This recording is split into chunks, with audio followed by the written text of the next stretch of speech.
Hi everyone, I'm loving this Scooby-Doo series of mysteries by James Gelsey, and number 8 in the series is named Scooby-Doo and the Groovy Ghost. So here we go. Scooby-Doo and the Groovy Ghost. Chapter 1. Here we are, gang, Fred said, the Palace Theater. He steered the mystery machine into a parking space across the street from the theater. Like, it's about time, Shaggy said. What's the matter, Shaggy? Daphne asked. Don't want to be late for the piano concert? No, I don't want to be late for the food, Shaggy replied. Like, I'm starving. Me-roo, Scooby-Doo agreed, nodding. Fred looked at the tickets in his hand. These tickets we won from the radio station say that the concert starts after the reception. So, like, when does the reception start? Shaggy asked. Fred looked at the tickets and then at his watch. Right now. Then what are we standing around for? Shaggy said. Let's move our feet across the street, because Scooby and I have food to eat. The gang got out of the van and walked across the street. Outside of the theater, a few teenagers were holding signs that read, Save the Palace. What's going on? Velma asked. But before anyone could answer, a limousine pulled up. A tall man dressed in a tuxedo got out of the car, and the crowd started booing. The man waved to the crowd and quickly walked into the theater. Golly, I wonder what he did to make those people so mad, Daphne said. Whatever it was, it must be pretty bad, Velma added. Excuse me, Fred said to one of the teenagers. Why did all of you boo that man? Like, that guy is a total sellout, the teenager replied. He betrayed us and, like, his music for a quick buck. Like, huh? Shaggy said. A teenage girl next to the boy turned around. Todd, I'll explain, she said to him, and then looked at Shaggy and his friends. My name's Lisa, and we're here to save the Palace Theater. We don't want to see the place torn down. That's right, man, Todd said. And that sellout guy in the limo was Stuart Banyan. Who's Stuart Banyan? Daphne asked. You probably know him by the name Sloop, Lisa added. Like you mean Sloop Banyan, the rock star? Shaggy asked. That was him? Wow, this is going to be some concert after all. Wait a second, Velma said. I thought Sloop Banyan stopped performing a few years ago. That's right, Lisa continued. Once he became a big star and made some money, he started investing in real estate. He made so much money that doing that, he decided to quit rock and roll. So what is he doing here, now? Fred asked. He's buying up old theaters and turning them into multiplex movie theaters, Lisa continued. They say he wants to tear down the palace next. Jinkies, Velma said. That sounds like a really rotten thing to do. Especially since he got his big break as a rock star at this theater, Lisa added. That's why my friends and I are protesting. Excuse me, Shaggy interrupted, but if Sloop Banyan doesn't perform anymore, then, like, who's doing the concert? Some totally buttoned-down, nerded-out concert pianist, Todd said. Ruh? Scooby said. Hugo Frescassini, the world-famous concert pianist, Velma said. Sounds boring to me, Shaggy said. But then Scooby and I can eat to any kind of music, right, Scoob? Right, Scooby barked, wagging his tail. Then, let's go, Shaggy said. To the food. Roo-the-rood, Scooby echoed.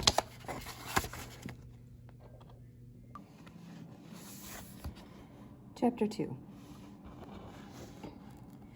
The gang walked into the Palace Theater. Jinkies, Velma said. Look at the size of this lobby. Large posters of famous old movies and performers lined the walls of the large room. Directly over the center of the lobby hung an enormous crystal chandelier. The lobby was full of people walking around and chatting, waiting for the concert to begin.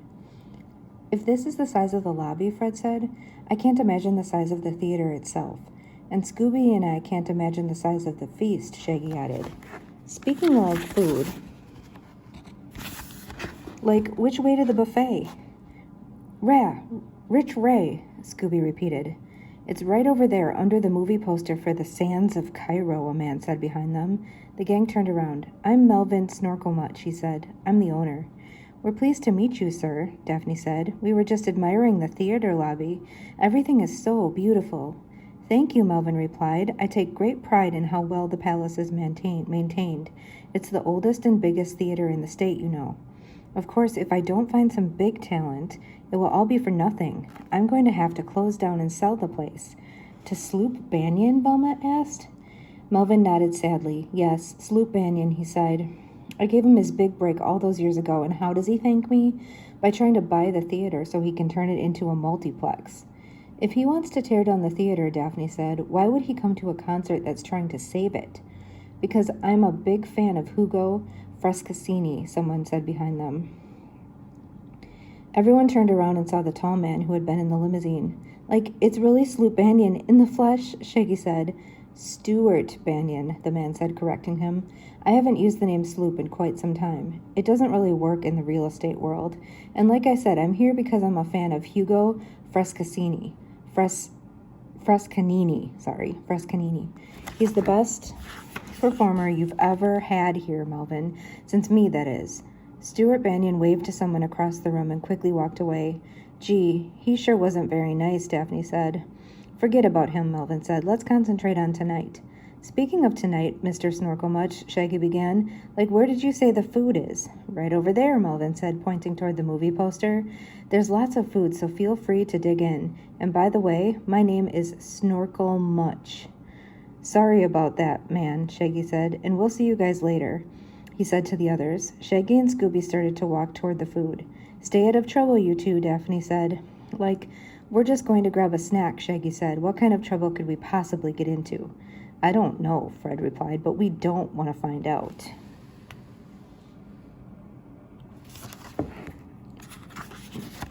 Chapter 3. Shaggy and Scooby-Doo walked across the lobby to the buffet. They each picked up a plate. You know what, Mr. Snutchelnorker said, Scooby, Shaggy said. Rig in, Scooby barked happily. They started moving down the buffet line, piling their plates high with a little bit of everything on the table.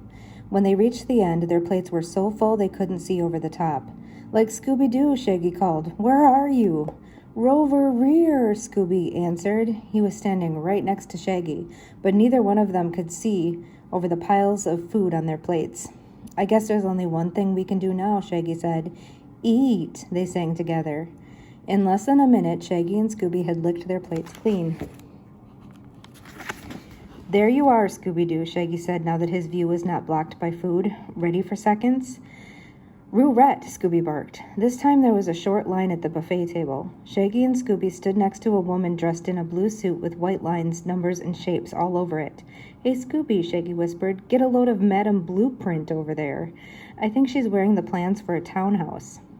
Or a rog house, Scooby joked. Shaggy and Scooby giggled until the woman turned around.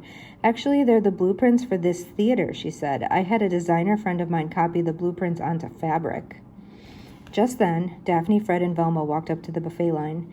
I think your outfit is groovy, Daphne said. I noticed it from across the room. Thank you, the woman said. My name's Wanda Weathers. I'm an architect in town. This outfit is my tribute to this wonderful old theater. So you agree with those people carrying the signs outside? Fred asked. Heavens no, Wanda replied. This is a wonderful old theater, but one that has outlived its usefulness. What do you mean? Daphne asked. This lobby is beautiful. Beautiful, but drafty, Wanda answered. And the theater itself? Half the seats are broken. The heating needs to be replaced. The floor is sagging. They even had to close off the balcony because the plaster is falling off the ceiling. The best thing for this theater is for it to be torn down. How do you know so much about this theater? Velma asked. I'm an architect and I did a study of this theater just a few days ago, Wanda said. Now, if you'll excuse me, I need to go find a client of mine. He's around here somewhere. Wanda walked away as Shaggy and Scooby reached the front of the line. They each picked up another plate. Just as they were about to start piling on the food, a loud noise shook the room. Rikes! Scooby barked as he dove under the buffet table. Come on, Scoob, Shaggy said. Are you going to let a little noise stand in the way of this beautiful buffet? Another loud noise echoed through the room. Everyone covered their ears. Zoinks, Shaggy cried. Make room for me, Scoob. He dove under the table, too. What is that noise? Daphne asked. It sounds like an electric guitar, Fred said. Amplified very loudly, Velma added. Where is it coming from? Daphne asked. I don't know, but it looks like Mr. Snorkelmuch is going to try to find out, Velma noticed. Then I say we should too, Fred said. Let's go. The three of them followed Melvin to one end of the lobby and walked through an unmarked door. Wait for us, Shaggy called from under the table. He and Scooby popped up and looked around. Like, which way did they go? How are we going to find them? Scooby thought for a moment. Rollo me, he barked. Scooby put his nose to the ground and started sniffing around. He found a scent and followed it to the big staircase in the middle of the lobby. Shaggy was close behind. "Leave it to Scooby-Doo," he said. "The nose always knows." Chapter 4. Fred, Daphne, and Velma followed Melvin down a long corridor. At the end, they walked through a door and found themselves backstage. The curtain was down so they couldn't see the seats in the audience. On stage, they saw Melvin speaking to an older man who was wearing brown pants, a tan shirt, and an old brown vest. They were standing next to a grand piano. "Gus, you've got to do something," Melvin pleaded. "You know this place inside and out. Can't you find where that music was coming from?" "I've worked here 35 years, Gus said, and I've seen a lot of things, but I've never seen anything like this. Sounds to me like we've got ourselves a ghost." "There's no such thing as ghosts," Velma said. Melvin and Gus turned and saw her standing with Fred and Daphne. "Maybe and maybe not, young lady," Gus said. "All I know is that strange things have been happening around here the past few days." "Really?" Daphne said. "Like what?" "Oh, a sandbag came loose from the rafters and made a hole in the stage," Gus explained. "And then the curtain got stuck halfway up. Wouldn't budge." "Those things happened because this theater is so old," Melvin said. "There's no ghost here. The concert is supposed to begin soon. Gus, please take a look around and see what you can find. Just be back in time to raise the curtain." "All right, I'll look around," Gus said, "but I'm not making any promises. I'm a stage manager, not a ghost detective." Gus turned and walked off stage, muttering to himself. "I have to check on Mr. Frescanini," Melvin said. "Why don't you kids find your seats? The audience should be coming in soon." Melvin turned and walked backstage to the dressing rooms. "Hey," Fred said, "where are Shaggy and Scooby?" "I thought they were right behind us," Daphne said. "Hello down there," Shaggy called. His voice echoed throughout the theater. Everyone on stage looked around to try to find where Shaggy's voice was coming from. "Shaggy," Velma called. "Scooby-Doo, where are you?" Fred, Daphne, and Velma stepped in front of the curtain. "Rover, rear!" Scooby barked, his voice also echoing throughout the theater. "Like we're in the balcony," Shaggy called down. "What are you doing up in the balcony?" Daphne called back. "We were looking for you," Shaggy replied. "We took a wrong turn and ended up here. We'll be right down." "We'll meet you at the seats," Fred called back. Shaggy turned to Scooby. "Let's go, pal," he said. He and Scooby walked toward the exit. They walked through the doorway and started down the big staircase. When they were halfway down, they heard some music coming from behind them. Scooby, did you bring a radio with you?" Shaggy asked. "Ruh-uh," Scooby said, shaking his head. They slowly turned around and saw a ghost standing at the top of the stairs. It was tall and wearing sunglasses and playing an electric guitar. "Zoinks! A ghost! A ghost!" Shaggy cried. "Rikes!" Scooby barked. "Come on, Scoob, let's get out of here." Shaggy and Scooby ran down the stairs as fast as they could. When they got to the lobby, they saw that everyone had already gone into the theater for the concert. "Like everyone's inside," Shaggy said. "We have to tell the others. I just hope we're not too late."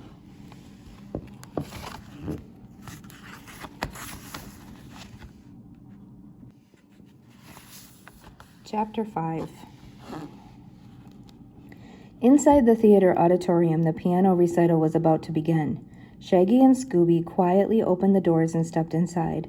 They looked around trying to find Fred, Daphne, and Velma. "Like the backs of everyone's head look the same," Shaggy said. "We'll never find them." "Rollo me," Scooby said. He put his nose to the ground and started sniffing. "Oh no, not again," Shaggy said. "The last time we followed your nose, we ended up seeing a ghost. This time, we're going to use my eyes. It's bright enough in here that I should be able to spot them in no time." The lights in the theater dimmed. "Unless, they turn off the lights," Shaggy said. Melvin Snorkelmuch walked out on stage. The people in the audience started clapping. "Thank you, ladies and gentlemen," Melvin said. "It is my pleasure to welcome you to the Palace Theater. I want to thank you for your generous support in helping us keep this wonderful old theater open. And now, without further ado, the Palace Theater is proud to present the world-famous concert pianist Hugo Frescanini." Melvin walked off the stage as the curtain rose. The audience applauded loudly. On stage, a short man wearing a tuxedo stood next to the grand piano. Hugo Frescanini bowed and sat down behind the keyboard. He raised his fingers over the piano keys. The audience was completely silent. Even Shaggy and Scooby were quiet. Hugo Frescanini brought his fingers down on the keys. Suddenly, a big burst of smoke filled the stage. Everyone gasped. When the smoke cleared, the ghost was standing on the stage next to the piano. "Zoinks! It's that ghost again," Shaggy exclaimed. The ghost raised his hand and played a chord on his electric guitar. The music echoed throughout the theater. It was the same sound everyone had heard out in the lobby. This time the ghost started playing a song. The music was very loud. As he played, the ghost sang in a strange, echoing voice. "You all must leave. This place must close. Listen to what I say. I'll haunt the palace with music and malice forever and ever and a day." Like, if he weren't a ghost, Shaggy said, he wouldn't be a bad rock star. As the ghost played the final chord of the song on his guitar, another puff of smoke filled the stage. When the smoke cleared, the ghost was gone, and so was Hugo Frescanini. Everyone in the audience jumped up and started running out of the theater. "Now how are we going to find the others?" Shaggy said. "We're up rear," Scooby said. He jumped up onto Shaggy's shoulders so he could see over everything. "Good thinking, Scoob," Shaggy said. Melvin ran out on stage. "Ladies and gentlemen," he called, "please remain calm. Everything will be all right." He turned and yelled off stage, "Gus, close the curtain." Nothing happened, so Melvin ran off stage to lower the curtain himself. Fred, Daphne, and Velma stood up from their seats to go backstage too. Scooby saw them get up. "Let's row, Raggy," he barked. "Riss Ray." He guided Shaggy through the crowd and caught up with Fred, Daphne, and Velma. When they all got backstage, Melvin was sitting on a stool next to the curtain ropes. "Mr. Snorkelmuch, are you okay?" Daphne asked. Before he could answer, they all heard someone moaning. "Yikes, it's that ghost again," Shaggy cried. "He keeps following us." "That doesn't sound like our guitar playing ghost," Velma said. "That sounds like a man." Everyone looked around. "Over here," Fred called. He was standing behind a piece of scenery. He reached behind it and helped guide Gus out. Gus was holding his head. "Gus, are you all right?" Melvin asked as he ran over to him. He helped Gus walk over to the stool. "Of course I'm not all right," Gus said angrily. "Something hit me on the head. I told you 1,000,000 times this place is falling apart and that you should just sell it. Heaven knows I could use the rest." "I don't know what to do anymore," Melvin said. "I may as well close up right now. Once word gets out about this ghost and what happened to Hugo Frescanini, I'll be forced to shut down for sure." Fred motioned for the rest of the gang to huddle around him. They whispered among themselves for a moment. "Mr. Snorkelmuch," Fred said, "give us a chance to get to the bottom of this." "I don't know," Melvin said. "Look at it this way," Daphne said. "You've got nothing to lose." Melvin thought for a moment. "Why not? I'll do anything to keep all of this under wraps." "Don't worry, Mr. Snorkelmuch," Velma said. "You won't be sorry." "Let's get you to my office where you can lie down, Gus," Melvin said, leading Gus away. When they were gone, Fred turned to the others. "Gang, it's time to get to work," he said. Chapter 6. "I want to check out the balcony stairs where Shaggy and Scooby say they saw the ghost," Fred said. "Great idea, Fred," Daphne said. "I'll go with you." "Shaggy, Scooby, and I will look around the stage," Velma said. "We're bound to find some clues here." "Okay, we'll meet back here as soon as we're done," Daphne replied. Fred and Daphne walked out from backstage and headed for the balcony stairs. Velma looked around the stage area for a moment. "You two see if you can find any clues on stage," she said. "I'm going to see if I can find anything back where we found Gus." Velma walked off stage and started looking around behind the backdrop. Shaggy and Scooby looked around the stage for a minute. "Psst, hey Scoob," Shaggy whispered. "I have an idea. Go and sit at the piano and wait for my cue." "Okay," Scooby said. He walked over and sat on the piano bench. "Ladies and gentlemen," Shaggy said, "it is my great pleasure to present the world-famous concert pianist, Scooby-Dooberini." Shaggy pulled the ropes that raised the curtain. Then he pulled down the locking lever to keep the curtain from closing. "Boy, this curtain is heavier than it looks," he said. Scooby looked out at the empty theater and bowed. Then he raised his paws over the piano and started banging out notes. Shaggy covered his ears and walked over to the piano. "Here, Scooby-Dooberini, let me show you some real music," Shaggy said, sitting down next to Scooby. Shaggy started playing chopsticks. Soon Scooby joined in and they played together. They were having so much fun they didn't see Velma walk onto the stage. She was about to scold Shaggy and Scooby when she noticed something on the floor. "Hey, what's this?" she said, bending down. Velma picked up a piece of paper. Scooby and Shaggy didn't hear her because they were still playing the piano. Would you two knock it off? Velma asked. You're supposed to be looking for clues.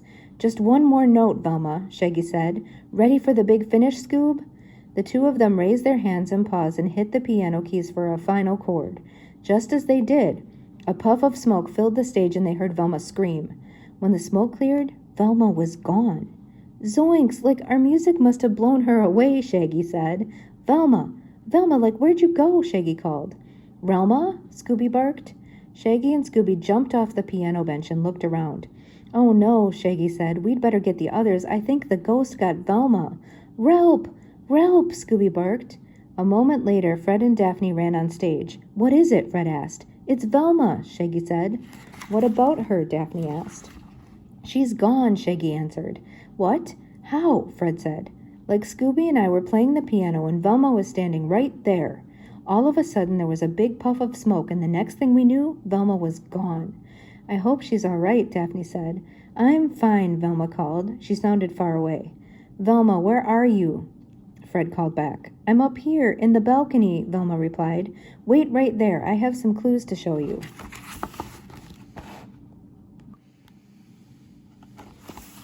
Chapter 7. A few moments later, Velma joined the others on stage. Like Velma, are you okay? Shaggy asked. I'm fine, Shaggy, Velma said. What happened? Fred asked. And how did you get all the way up to the balcony?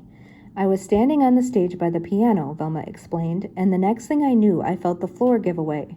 I landed on a pile of pillows. It was a little dark, so I kept my hand along the wall. I followed some steps and I ended up on the balcony.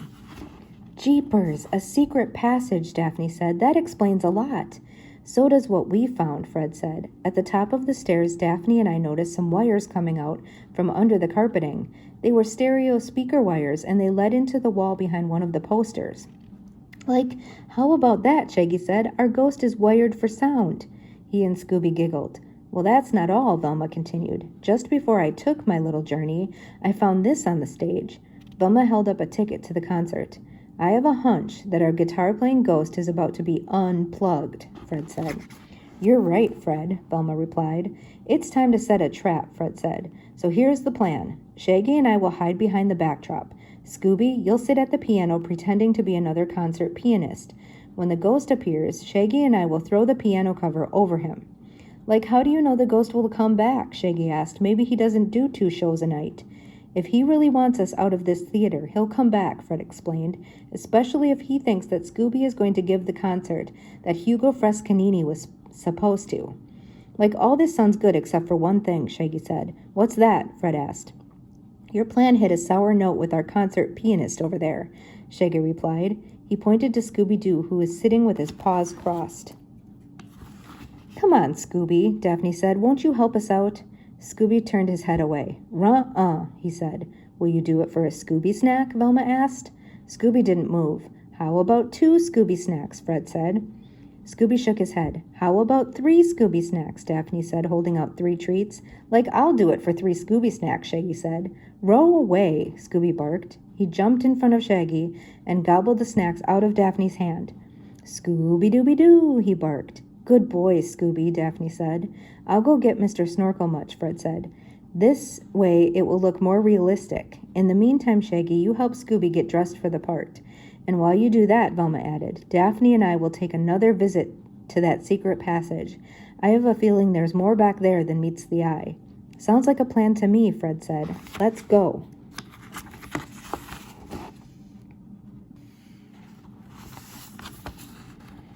Chapter 8. Fred walked back on stage with Melvin Snorkelmuch. Are you sure your plan will work? Melvin asked. Absolutely, Fred said. By the way, I didn't see Gus in your office. Is he all right? Oh, yes, Melvin explained. He wanted to go home, so he left a short while ago. I see, Fred said. Shaggy, Scooby, where are you? Like, you can't rush a concert pianist, Shaggy said. The great Duberini will be right out. Fred asked, Are you all set, Mr. Snorkelmuch? Ready when you are, he replied. Then let's take our places, Fred said. Let's go, Shaggy. Fred and Shaggy walked off stage and hid behind the scenery. They held the large canvas piano cover in their hands. Oh, Mr. Duberini, Melvin called. Are you ready? Scooby-Doo walked out on stage. He was wearing a black tuxedo jacket and a black bow tie, and the fur on the top of his head was brushed back. Thank you for agreeing to step in on such short notice, Mr. Duberini, Melvin said. It was tragic what happened to Mr. Frescanini. We are grateful you will be able to perform the concert in his place. Ro Roblem, Scooby said. Please have a seat and make sure the piano is up to your professional standards, Melvin said to Scooby. Ro K, he barked. Scooby sat down at the piano. He raised his paws up high and then brought them down gently. He played a fast version of Chopsticks and then banged around on the keyboard with his paws. Right after he hit a particularly loud chord, a puff of smoke appeared. When it cleared, the ghost was standing on the stage. The ghost walked up behind Scooby and played a chord on his electric guitar. The music echoed throughout the theater. Rakes! Scooby barked as he jumped up. Now, Fred called. He and Shaggy ran out from behind the backdrop. They threw the piano cover up in the air, but the ghost ducked out of the way. The cover came down on Melvin Snorkelmuch. Thinking he was the ghost, Fred and Shaggy accidentally tackled him to the ground. The ghost started after Scooby, so Scooby ran around the piano. The ghost reached out and grabbed Scooby's jacket. Unable to run, Scooby took his arms out of the jacket, sending the ghost reeling back into the piano. The piano lid slammed shut, trapping the ghost. The noise of the lid scared Scooby so much he ran off stage. He ran right into the curtain rope and knocked the locking lever loose. Scooby's tail got tangled in the curtain rope. He shot straight up as the curtain came crashing down on the trapped ghost. Chapter 9. Fred and Shaggy helped Melvin out of the piano cover. Sorry about that, Mr. Snorkelmuch, Fred said. I hope you're all right. Never mind about me, Melvin said. Did you get that ghost? They looked over at the piano. The ghost was banging on the lid. Hey, where's Scooby-Doo? Shaggy said, looking around. Relp! Raggy! Scooby called. Run! Rup! Rear! Shaggy, Fred, and Melvin looked up and saw Scooby hanging on to the curtain rope up by the ceiling. Scooby-Doo, this is no time for hanging around, Shaggy said. We caught a ghost. I'll help him down, Melvin said. He walked over and raised the curtain slowly. As the curtain went up, Scooby came down. Ranks, said Scooby, giving Melvin a big lick across the face. Fred walked over to the piano. Now everyone will see who this groovy ghost really is, Fred said. Mr. Snorkelmuch, would you like to do the honors? Wait for us, Velma called. She and Daphne walked on stage with Hugo Frescanini. Mr. Frescanini, Melvin shouted, are you all right? I'm fine, the pianist answered, thanks to these nice young ladies. Somehow they knew exactly where to find me. He was in a small room under the stage, Velma said, right off that passageway I found. May I have your attention, please? The library closes at 5 o'clock. Please make your selections and take them to the checkout in the next 15 minutes. Thank you for being a library patron. Now let's see who's behind all this, Melvin said. He opened the lid of the piano and pulled off the ghost sheet. Wanda Weathers, Melvin exclaimed. I don't believe it. Just as we suspected, Velma said. How did you know? Melvin asked. First, I found this ticket on the stage right after the ghost, and Mr. Frescanini disappeared, Velma explained. I knew it couldn't be a real ghost because a real ghost wouldn't need a ticket to get in. A real ghost also wouldn't need speaker wires to amplify its music, Daphne continued. The wires we found up in the balcony led to the speakers hidden in the walls. At first we thought Sloop Banyan was the ghost, Fred said. We thought it was kind of strange that he would come to the same theater he wanted to tear down, Daphne said. But we realized that the ghost knew its way around this theater pretty well, Fred continued. Especially around all the secret passages under the stage, Velma continued, and how to wire the trapdoor on the stage to the piano keys. So that left only two other suspects, Wanda Weathers and Gus, Daphne said. It's true that Gus was never around when the ghost appeared, Fred said, but that bump on his head was real. We didn't think he would do that to himself just to avoid suspicion, Daphne added. So that left Wanda, Velma said. But why? Melvin asked, turning to the architect. Because I needed a big break from my architecture business, Wanda said. I wanted to scare people away from here so you'd sell to Stuart Banyan. Then I hoped to sell him my plans for the new multiplex. I don't think that will be necessary, Stuart Banyan said. He walked down the aisle of the theater with Todd, Lisa, and a policeman. What are you saying? Melvin asked. There's a huge mob of people outside this place, Stuart Banyan said, and it sounds like they want to buy tickets, right, kids? Like it's a total scene, dude, Todd said. We all heard about the guitar-playing rock and roll ghost, Lisa said, and we all want to see him. You mean there's actually a line of people outside the theater waiting to come in, Melvin asked. That's right, Lisa said. Word is spreading about the Groovy Ghost. I'll bet even more people will come. Man, that's too bad, because the ghost is, Shaggy said until Melvin put his hand over Shaggy's mouth. That's too bad, because the ghost isn't going to be able to perform for everybody at once, Melvin said. But we'll work it out. Maybe we'll do 2 shows a night. This is wonderful. Well, Mr. Snorkelmuch, it looks like you found a way to save the Palace Theater, Fred said. No thanks to you nosy kids and your meddling mutt, Wanda muttered. Officer, would you mind taking Ms. Weathers to the police station, Melvin asked. I'll be down shortly. The policeman came up on stage and took Wanda Weathers away. Good news for you, bad news for me, Stuart Banyan said. This place would have made a nice multiplex. Good luck, Melvin. Stuart Banyan turned and left the theater. Thank you, kids, for all of your help, Melvin said. None of this would have happened without you and your wonderful dog. Speaking of our wonderful dog, Velma said, where's Scooby-Doo? Looks like he learned a thing or two from the ghost, Shaggy said. Everyone looked over and saw Scooby wearing the ghost sunglasses. Todd and Lisa were dancing as Scooby played the guitar. Scooby Groovy Doo, he barked. Everyone laughed as the music played on. So that's the end of this book, which is number 8 in the wonderful mystery series by James Gelsey, Scooby-Doo and the Groovy Ghost. Good night.